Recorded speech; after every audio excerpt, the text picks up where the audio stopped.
tafadhali naomba nikuagize, mwambie nguvu ya penzi ni tendo na sio maneno.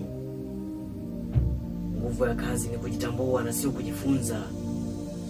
Ila urafiki wa kweli ni hekima kaka, ni hekima dada.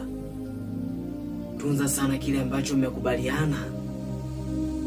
Sikia wewe, sijui unanielewa, ila sio mbaya hata kama usiponielewa.